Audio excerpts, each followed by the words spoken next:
We're back again. The 12th chapter. It's called an appeal to endurance, to stay strong, to keep running, to fight the battle that's before you, and knowing that God is the one who's going to have the victory. He's going to win the fight. It's not our fight to win. We don't have to work it through our strength, because our strength is nothing, but His strength is everything. His strength is the one that put the world at where it's hanging, and spoke the cosmos into existence.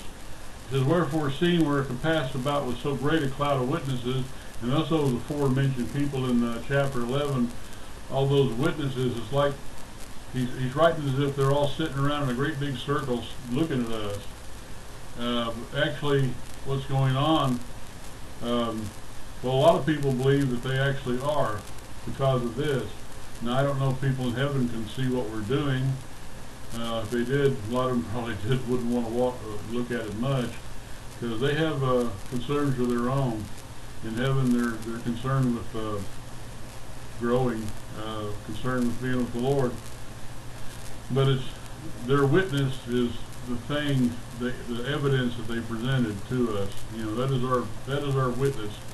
Now, we have a witness, and they did too, and theirs is a mightily good witness of faith and hanging in there and enduring all the kind of things they went through, things we never even thought about. But I do believe that things like that are coming.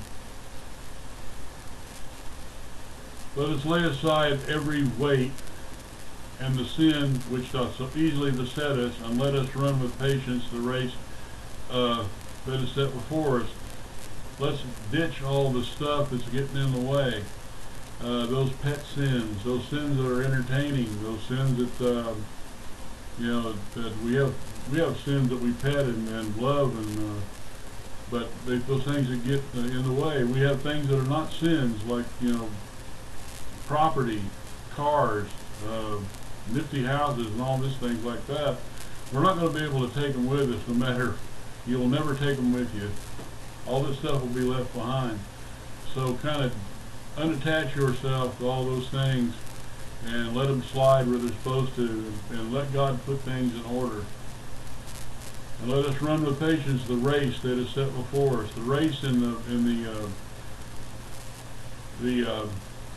language of the Greeks talks about a battle, talks about a fight.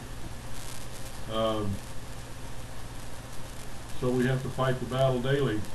If we don't, it becomes pointless. We can be total complacent, as most Christians are in the churches.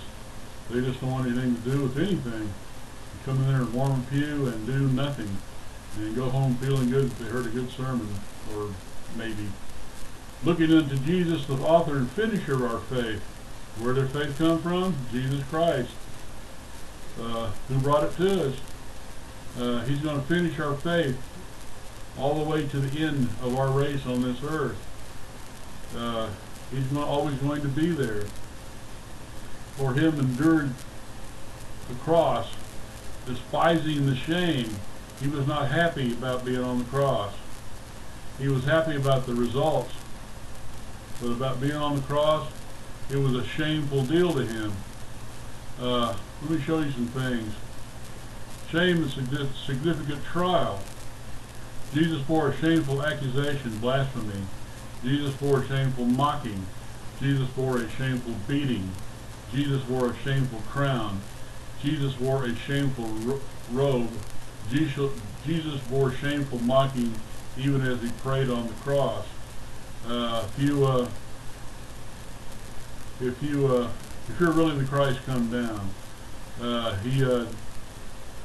He raised others up, but He can't. He saved others, but He can't save Himself. All these things He bore, and He despised it because they're just low down. They just put the Lord of glory in a bad place. It shamed Him, and it's set down and now it's set down at the right hand of God. He's gone from that place to the place of honor, sitting at the right hand of God. For consider him that endured such contradiction of sinners against himself, lest ye be wearied and faint in your minds. Don't let those people bother you. They're going to talk about you. If you live in the world and you're a born-again believer and you spout off anything about being with the Lord, the world is going to come right to you. But don't be afraid. Don't be faint. If the Lord endured the pain on the cross and won the battle, we surely can through him. Ye have not yet resisted unto blood, striving against sin. I'm not about having to shed your blood. He shed his blood for sin, and you've not had to endure anything like that. And ye have forgotten the exhortation which speaketh unto you as unto children. My son, despise not thou the chastening of the Lord, nor faint when thou art rebuked of him. A lot of people never get anywhere with the Lord because there's times when he comes to get you, to deal with you, to allow things to happen to you, and instead of going, hey, good idea, yeah, let's stop that. They continually have problems after problems. And yeah, if you are somebody who is standing up for the Lord in this world, the world is going to come to you, Satan's going to come to you, but he that is in thee is greater than is in the world. You stand with Jesus Christ, and he's going to help you overcome all that stuff, so you won't have to go through that again. You have a peace after it's all done. Yeah, you get dragged through a knothole sometime, but allow the Lord to do it. I've never seen a child, I have 3 children, I have never seen my children go, wow, thanks. Well, thanks, Dad. Yeah, that whooping was wonderful. You know, it got to be less of a thing I had to do over and over, because, hey, they learned. They figured out what was going on. They figured out what was the right course of action. And I very rarely had to do that. But while they was doing it, they're not going, hey, Dad, that's all right. How about whack me over here? You know, it just doesn't work that way. But when the Lord deals with you like that, and you get over it, being bent out of shape, you say, thank you, Lord. That's a good lesson. Let's continue on a different path, one that is not so painful. For whom the Lord loveth, he chasteneth, and scourgeth every son whom he receiveth, because he cares about you. A good father will every once in a while have to pull out something and kind of whack you a couple of times. That's because they care. I don't care what the modernist people think about it. I don't care what Dr. Spock thinks about it. He kind of changed his mind after he had kids. But I think guys like him have destroyed a whole generation of people in this world. Don't whip your kids. You'll hurt their little psyche. You'll they'll make them. You'll be hated and all this other good stuff. But a child who is never chastened, who is never corrected, is one that becomes miserable. They don't know where their boundaries are. Children love boundaries. Like the thing I talked about at Minner Meyer Clinic. They went out in the schoolyard and built a 6x6 enclosure out there, chain link fence, and the kids played in it because it was a boundary, it was a marker. They felt protected in it. I'm not saying go out and run nuts beating on your kids. I'm not saying that at all. What I'm saying is help to build fences around them, borders, show them limits, things they don't need to get into, things to stay away from. But if you be without chastisement, whereof all our partakers, then ye are bastards and not sons. A bastard is a fatherless child. If you want to act like that as a child of God, yeah, it's going to look that way. It's going to look that way to people. Where do you go to church at? Well, I go to church this one. Well, why do you act like that? You're going to chase people away from the church. And you want to actually attract them to Christ. If you let them know that everything that you do, people see, and your beliefs reflect upon the Lord, and they will think of him as some kind of total jerk because you are. Furthermore, we have had fathers of our flesh which corrected us, and we gave them reverence. Shall we not much rather be in subjection unto the Father of spirits and live? I'm not talking about staying alive. I'm talking about living, having a good life. Let's say the more we obey, the more we change things, the better things are going to be. We're going to have life. We're going to have it more abundantly. Things will come to us that we never even imagined, because God's got them. He owns the cattle on 1,000 hills, and he owns the earth and the fullness thereof. Yeah, when he chastises you, thank him. You'll get over it, and fantastic things will happen afterwards. For they verily for a few days chasten us after their own pleasure, but he for our profit, that we might be partakers of his holiness. Yeah, kind of takes the sin nature down. You know, we go through this life as Christians, as born again believers. We can either accept his chastening and change our minds and move on to something better, or we can just stay where we're at and let the world know that God is just not much fun and he's not really any good. Now, no chastening for the present seemeth to be joyous, but grievous. Nevertheless, afterwards it yieldeth the peaceable fruit of righteousness unto them which are exercised thereby. It becomes peaceful when you settle down and listen. It's a change. I understand. I know where it's at. I know where he's coming from. It's definitely a change. Life becomes peaceable. Even when bombs are dropping around you, you're still, you're covered. It gives you a totally different perspective on being with the Lord and reading the Bible. It becomes a different book altogether. It's not that book that wants to wear you out. It's that book that wants to show you things. The book that was by the author of and finisher of your faith, the author and finisher of the universe, that wants to make life good for you. And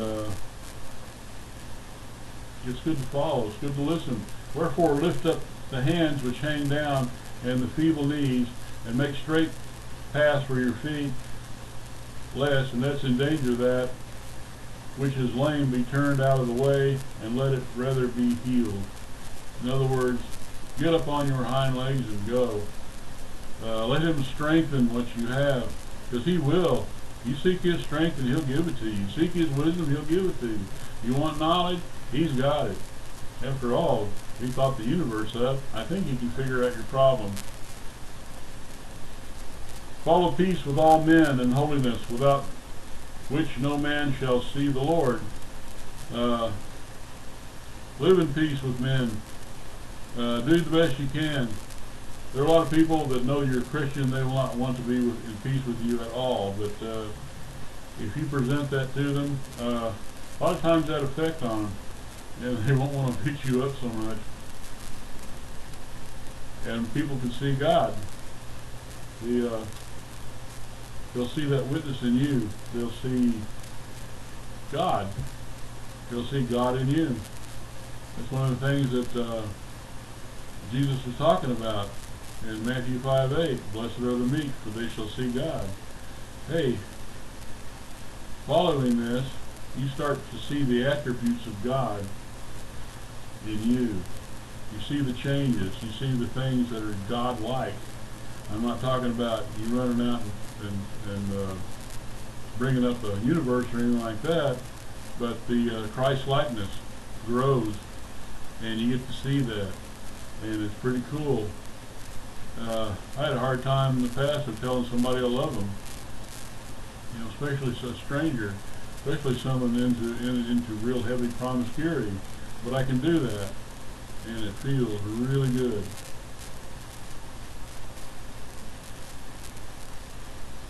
Looking diligently lest any man fail of the grace of God, we want more grace. We want more of the grace of God. You can fail of it. You can not look for it. You can not accept it.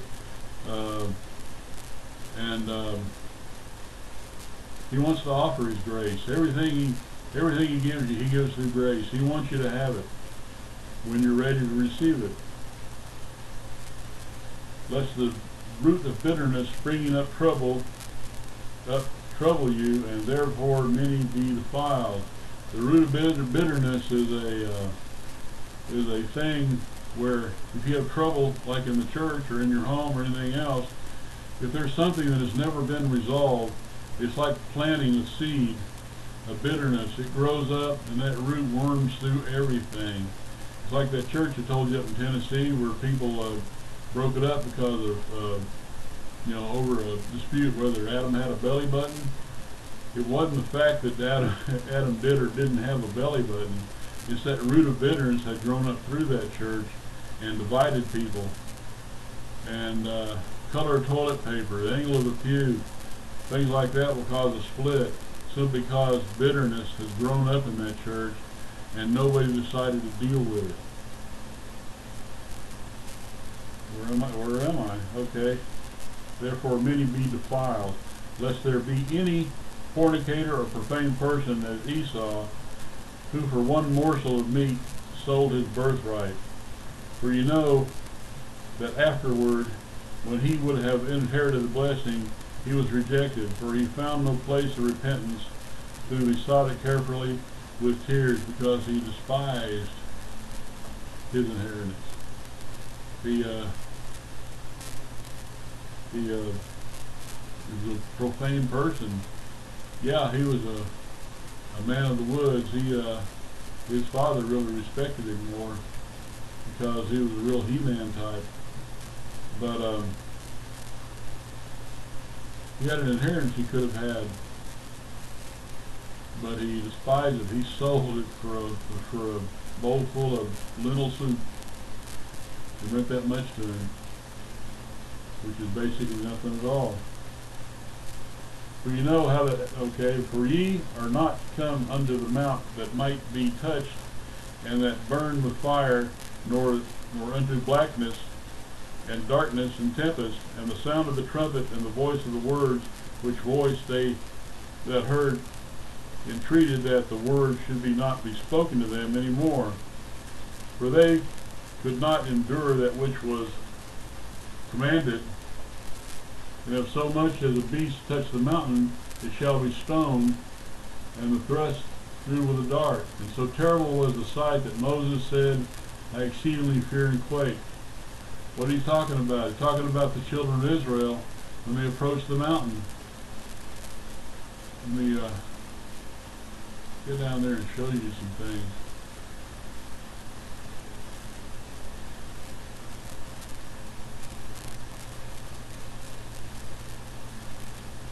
The difference between Mount Sinai and Mount Zion. Let's go to Mount Zion.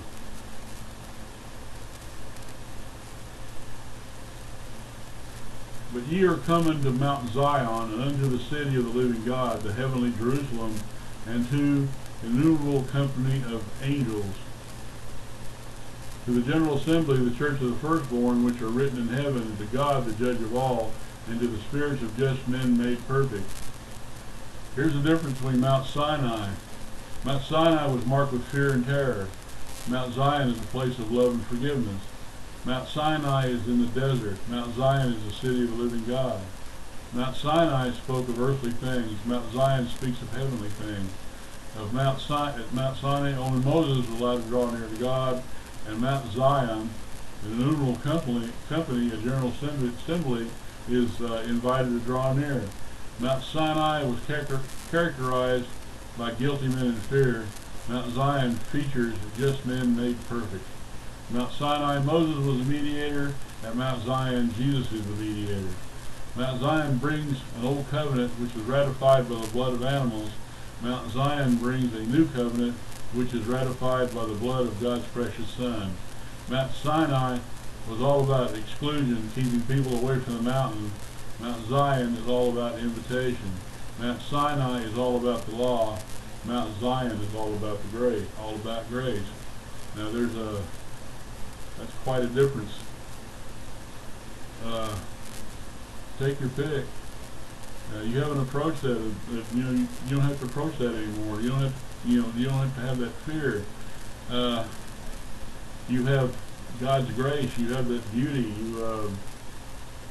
It's a fantastic place to be, this here Mount Zion. And to Jesus mediator a new covenant, and the sprinkling and the blood of sprinkling that speaketh better things than that of Abel. See that ye refuse not him that speaketh, for if they escaped not who refused him that spake on earth, much more shall we not escape, if we turn away from him that speaketh from heaven. When God speaks, listen. You're at Mount Zion. His voice is soothing. Sometimes he gets after you. We're talking about the chastening. But it's all for your good. We're talking about a bunch of people at Mount Sinai that turned on God. They decided to build themselves a golden calf. Moses came down from the mountaintop. These people were all running naked. Everything they could do to get God all bent out of shape, which is exactly what happened. At Mount Zion, everything is peace. Everything is people in obedience to the Word. That fruitful, peaceful place. Whose voice then shook the earth, but now he hath promised, saying, Yet once more I shake not the earth only, but also heaven. And this word just once more signifying the removing of those things that are shaken, as of things that are made, that those things which cannot be shaken may remain. He's shaking the old stuff out. If you shake the old stuff out and the good stuff remains, the good stuff remains as solid. The old stuff is gone. Everything that was at Mount Sinai that was unsure is gone. We don't have to endure those things anymore. Wherefore receive a kingdom which cannot be moved. Let us have grace wherefore we may serve God acceptably with reverence and godly fear. Anybody see any problem with that? Reverence and godly fear. Fear, we're not talking about shaking in your boots kind of fear. We're talking about reverence and awe. Because we have such a God to serve who puts us on a firm footing, who has shaken out all the stuff that gets in the way, we can approach the throne of God boldly. Why not stand on that solid footing? But we all stand on that solid footing according to the things he's laid down. It's not the choices we make. A lot of folks on TV telling you about all kinds of things that are supposed to happen to you, but they never ever will. But they will get rich, and they will get to stand before the Lord and explain it all. But you, on the other hand, through going all these things we're talked about, are standing on something solid, a kingdom that can't be shaken. It will not go away. And you being part of that kingdom will not go away. Stay steady, endure. Yeah, the world looks like a pretty bad place, and it is. But you being part of the kingdom and not of this earth, we're on solid footing, as long as you want to stay there. For a God is a consuming fire, and he will consume all those things that were shaken loose, and all those things that get in our way if we hand them to him. Remember that book I talked about, Hind's Feet on High Places? Because every time, much afraid, handed Jesus something that was in her way, between him and her, he burned it. And he consumed it. And after a while, her fears went away. She knew she was on solid ground. She knew she was heading to a place that was more than fantastic. A place on, a place in this world, not the world itself, but a place in the kingdom where we have solid footing and we have fruitful peace, and we can serve God and not be afraid of the old sword of Damocles hanging over your head. Because God has you, and you stand on Him. And I got one more chapter in the book of Hebrews, chapter 13, is the conclusion, and I'm starting into the book of Revelation. And I'm going to say this about the book of Revelation. As a matter of fact, I'm going to say about everything that's been going on.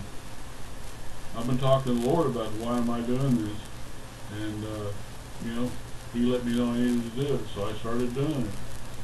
It's not exactly, I've got about 10 million views on YouTube, but as far as the book of Revelation, when I record all these things, after that, I may not be here anymore. The Lord may come get us, and they'll be fruitful for the people who come after us. The people that are left behind. And if that's not the case, that's fine. I'm going to keep on doing these things because I really enjoy it, and I know the Lord wants it to happen. So, next time's chapter 13. After that is the book of Revelation. And God bless you all, and you have the message.